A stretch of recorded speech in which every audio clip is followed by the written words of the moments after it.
contraband at the airport. Can our clever kids catch the sneaky smuggler? Who plundered the picnic goodies? Tracking down the perpetrator. Someone selling not-so-fresh free-range eggs. Can clever forensics crack the case? And Dad's birthday pie disappears into thin air. Will invisible ink show up the perpetrator? Now that's a serious crime. I wouldn't want to get between my dad and a fresh key lime pie. No, me either. But yum, fresh limes and crunchy pastry made with fresh eggs, Shay. Hey, fresh eggs. That's another serious crime. What do you mean? Well, an underhand competitor is muscling in on Claire and Harry's egg sales and they're not happy. Harry and I have been making a killing these school holidays, selling Dad's free-range eggs. They really are the best in the valley. Because as soon as they're laid, we collect them. And they're ready for sale. But where have all our customers gone? They must have gone to the competition. Farmer Giles says he's selling free-range eggs too. And so is Benny Brown, or so he claims. And come to think of it, Mrs. Cuthbert has started selling so-called free-range eggs at her corner shop. But where are they all getting them from? Farmer Giles keeps cows, not hens. Benny Brown doesn't have chickens. Nor does Mrs. Cuthbert. They could be buying cheap eggs and selling them as free-range eggs. And if they are, we're going to find out. I know. Come on, Harry. Did you know that hens lay eggs depending on the amount of light? When it's darker, they lay fewer eggs. When it's lighter, they lay more. And their favourite egg-laying light colour is yellow. Okay. So Mum's bought eggs from all our competitors. In the yellow carton, we've got eggs from Farmer Giles. In the green, we've got Benny Brown's. And in the plain carton, eggs from Mrs. Cuthbert's corner shop. And we're going to compare them all with our super fresh free-range eggs. First up, the sink or swim test. If it sinks, it's fresh. If it stays up for a swim, it's not. In it goes. Yep, straight to the bottom. Our next test is called candling. But we're going to use a torch. You shine a light through the egg. All eggs have little air pockets. If there's a big one, it's not fresh. Ours is perfect. Now it's time to see how the competition stacks up. If forensic investigators think eggs might be out of date, they inject a tiny needle into the suspect egg and suck out the gas inside. That gas is then taken to a very special machine. Here, it's popped onto a tray where a robot arm picks it up and finds out what sort of gas was in the egg. See that spike on the graph? It shows that the egg was filled with stinky, rotten egg gas, proving once and for all those eggs really were bad. Oh, rotten eggs. That's a terrible smell. I know that one really well. I bet you do. I'm not going to ask why. Best not. But I do have one question for you, Steve. Ask away. I'm an expert. What makes rotten egg gas smell so bad? A topic near and dear to my heart. Shay, you'll be amazed to know that rotten egg gas is actually hydrogen sulfide. Really? Yeah, it's a gas that's made by tiny bacteria in our digestive system. And that's why when we, Yeah, I get it. So is rotten egg gas bad for us? Well, doctors say it might actually help control our blood pressure, but in large doses it can be a poison. So a bad egg really is a bad egg. Yes, which is why Claire and Harry need to catch their culprit fast. Harry and I sell the freshest eggs in the valley. And we suspect one of our competitors is passing off cheap substitutes. But is the fraudster Farmer Giles, Benny Brown, or Mrs. Cuthbert? Okay, let's start testing. Farmer Giles' eggs first. No big air pocket. So that's a fresh one, agreed? Now for Benny Brown's. We'll give this one a go. That one looks okay too. It's fresh. Let's try Mrs. Cuthbert's. Lots more air, but it's not really in one big pocket. Somewhat inconclusive. Just as well we've got the water test. Okay, Farmer Giles's. That sinks, so it's fresh. He's in the clear. Now for Benny Brown's. Straight to the bottom. Another fresh egg. So Benny Brown's off the hook. Okay, grab one of Mrs. Cuthbert's eggs, Harry. And drop it in. Aha! It's floating. That means it's not fresh. We found our dodgy egg dealer, Mrs. Cuthbert.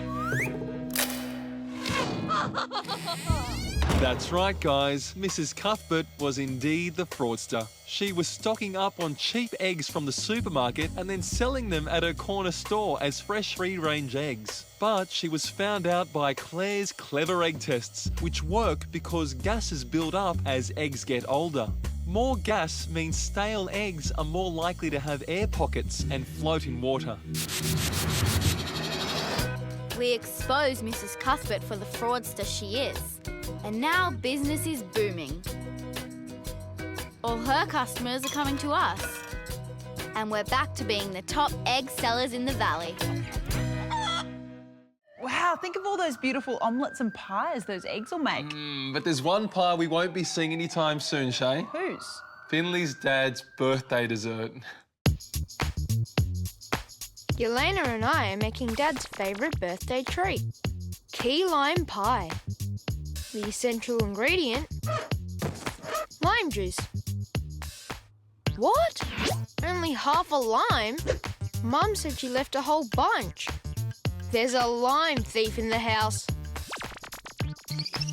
Would Dad steal them? Well, he does love limes. Then there's Ariana. She loves all sorts of fruit. And so does little Grace. So they're our lime thief suspects. Hang on, I remember the first time Grace tried a lime. Far too sour for her. So she definitely wouldn't have stolen the limes. So that leaves either Dad or Ariana. And some of the paper serviettes are missing. Would they have taken limes and serviettes? Any clues on the serviette? Lime juice, maybe? Can't see any. But remember when we played Pirates? We used lime juice to draw a treasure map. The map was invisible until we applied heat to it. Then the lime juice showed up. So maybe if we find a serviette with lime juice on it, we'll have found our thief. Come on! Did you know that limes are good for your gums? They're high in vitamin C, which kills off bad bacteria. And a good rub of lime can also keep your teeth all shiny and white. Okay, Jelena, ready to test my theory? Squeeze some lime juice. And we'll wait for it to dry. So now when we heat up our serviette, yeah, the lime juice appears. Okay, so if we can link a lime juice stained serviette to a suspect, we'll have our thief. Quiet, let's check Dad's studio first.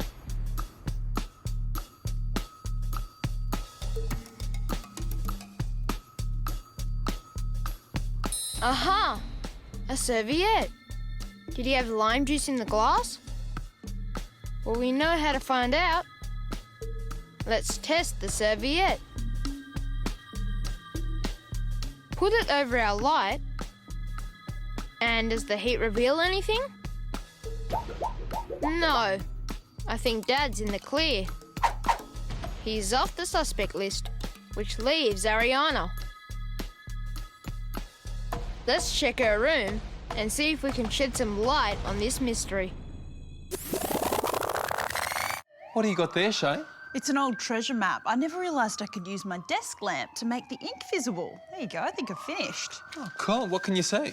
Well, definitely a palm tree, some sort of path, and an X. Oh, I know what it is. It's buried treasure. We're going to be rich. Calm down, Steve. It's not a real treasure map. It's just from a party game. Oh, well, I guess party celebrations are pretty cool too. And with Finlay and Yella on the case, I think we'll be celebrating very soon. A pile of limes has been stolen from the kitchen.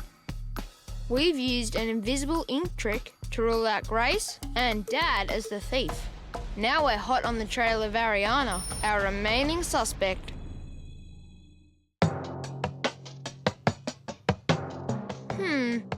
Lots of dolls, but no limes anywhere.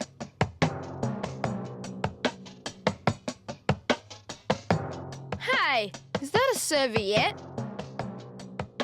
This doll's got a serviette skirt. Plug the light in, Jelena. We'll check it out for lime stains.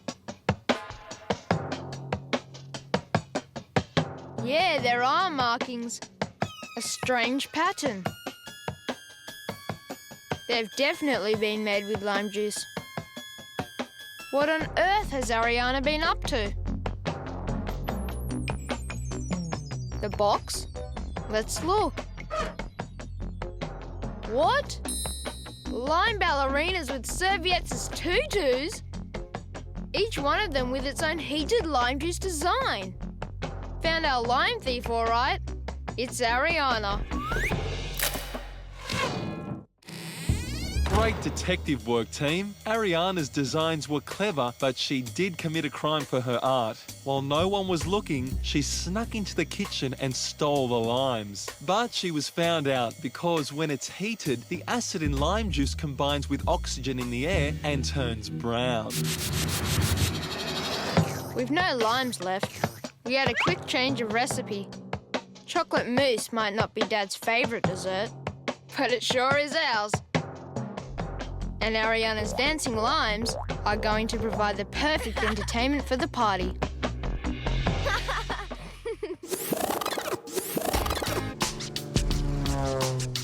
Brandan and I are hanging out for the holidays at Dad's airport hangar.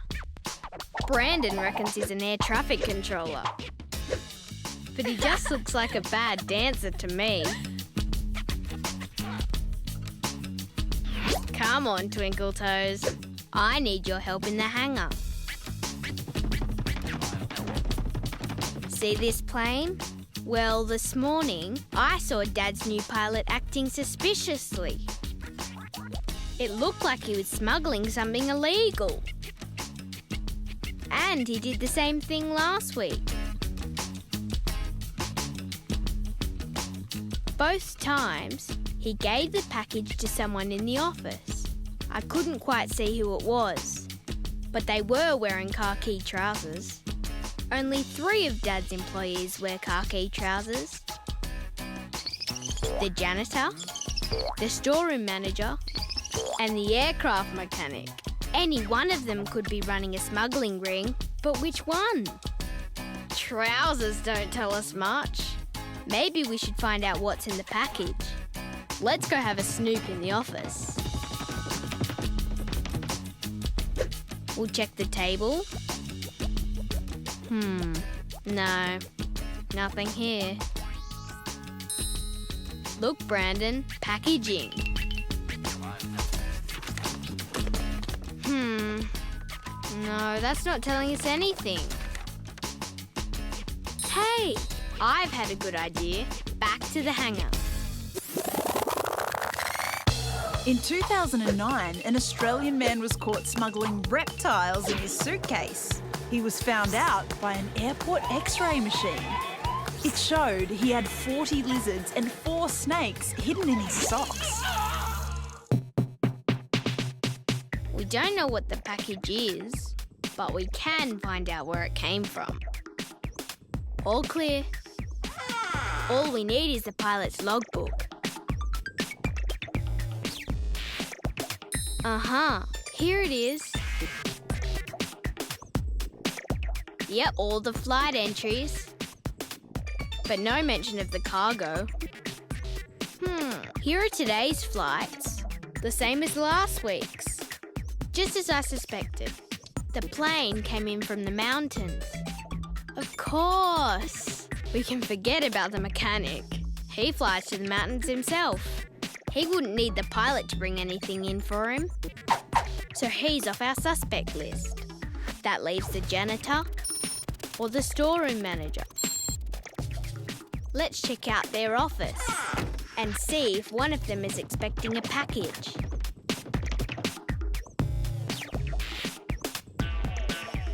Oh, check this out. That's today's shipment, and that's last week's.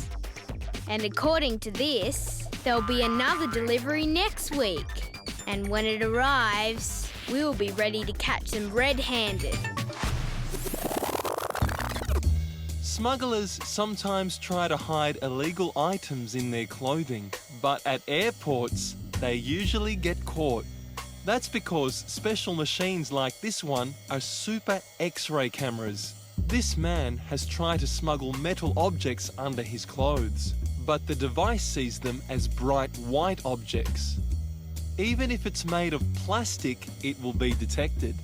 The plastic shows up as that black square. That's because this special machine recognises the difference between human flesh and anything else. So if you try to smuggle almost any man-made illegal goods, watch out. Wow, that's a pretty impressive way to catch criminals bringing illegal goods into a country. Sure is, but you can't beat the good old-fashioned keep your eyes peeled technique Charlotte and Brandan are using. You're right, those two are very impressive. I love the way they carefully thought about their possible suspects. Yeah, and then they looked for clues in the office. And the idea of checking out the pilot's logbook was inspired. But they didn't stop there. They cross-checked the dates in the office to see who was expecting a contraband delivery. You know what? I don't think it's going to be too long before this mystery is solved. I don't think so. Brandan and I are trying to crack a smuggling ring. Dad's new pilot's bringing in suspicious packages. We've ruled out the mechanic, leaving the janitor or the storeroom manager as a likely ringleader. Here he is, Brandan, the pilot, with another suspicious-looking package. Right on schedule. Quick! Let's see who he's giving it to. Whoa! There we go. So it wasn't the storeroom manager. It's the janitor. Whatever it is they're smuggling, Dad'll be happy that we've caught these two in the act. Nice going, guys. Border Security Police crack illegal smuggling rings in just the same way. They check suspicious-looking packages, they look for patterns of unusual behaviour, and they keep a very close eye on logbooks and ports of call. It's an important way to prevent smuggling of drugs, endangered animals, and harmful goods. You're busted. What? Cake? Yes, please. Apparently, the pilot found a to-die-for cake shop in the mountains, and he just wants to share it with his best friend, the janitor. Now, this is the sort of smuggling I like. For a contraband cake, that looked pretty delicious. It sure did. It's the sort of thing you'd love to have in your picnic hamper. Yeah. But unfortunately, cake's not the only thing missing from Sachin and Jessica's picnic goodies. We're getting ready for a picnic. In go the apples. And now for the bread rolls. There's only one left. There was a whole packet earlier. Someone must have stolen them. Maybe Mum's taken an early lunch. Or Stephanie? She was having a teddy bear's picnic. Then again, Jordan loves taking snacks out to the cubby house. Maybe it was him. If this picnic's gonna happen, we need to track down the thief. Hello. Breadcrumbs. That's a clue. Grab our forensic kit and we'll follow the trail. And it leads, to Mum's favourite lunch spot. Yep, more crumbs. And they look like breadcrumbs. Let's bag them for later inspection. Okay, we better check Stephanie's picnic too. And the cubby house for that matter. Let's go. Humans have been leaving crumbs for tens of thousands of years. In the Middle East, archaeologists discovered ancient crumbs of barley and wheat. The tiny specks were stuck to a prehistoric grinding stone. Let's see if Jordan's been having a snack. He sure has. And here are the crumbs to prove it. He's definitely a suspect. Now for Stephanie's picnic.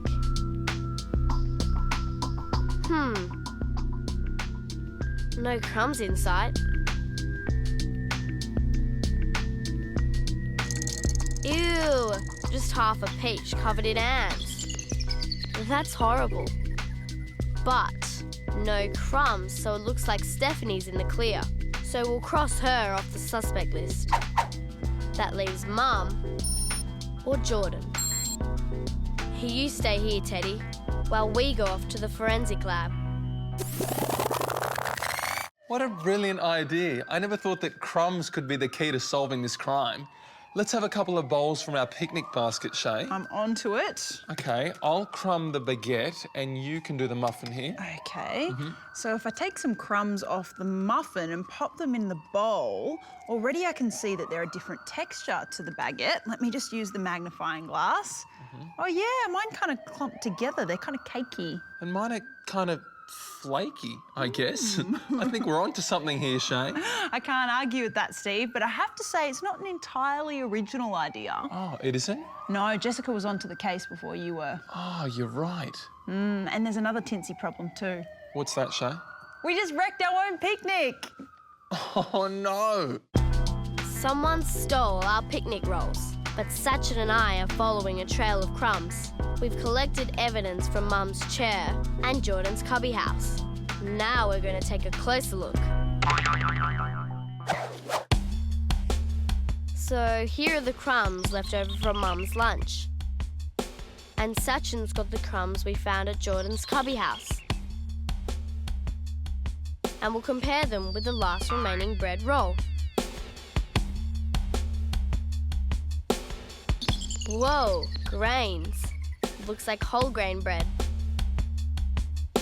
Yep, definitely not like our bread roll. So Mum didn't take them. She's off the list. So it looks like Jordan's the culprit. But let's make sure. Oh dear, these look much more like cake crumbs. So Jordan didn't do it either. Our trail has gone cold. Surely one of them must have done it. Of course, a trail of ants. Come on, Sachin. Let's go revisit that picnic rug. Yep, just as I suspected. There's a trail of ants, all right, carrying breadcrumbs straight from Stephanie's rug. Mystery solved. Stephanie stole our picnic rolls after all. Nice detective work, guys. Insects like ants can often confuse a crime scene by carrying off the evidence. Amazingly, their little bodies can lift objects 50 times their weight. And there are so many in a nest, and they work so fast, that a crime scene is often swept clean before investigators arrive. To make up for her misdemeanour, Stephanie bakes some fresh bread and invited us to join her teddy bear's picnic. And we can make as much mess as we like. The ants are sure to clean up every last crumb. Well done, Jessica and Sachin. One crime nicely solved and one picnic almost done and dusted. And it's time for us to start our picnic, Steve, so we better go. See you next time.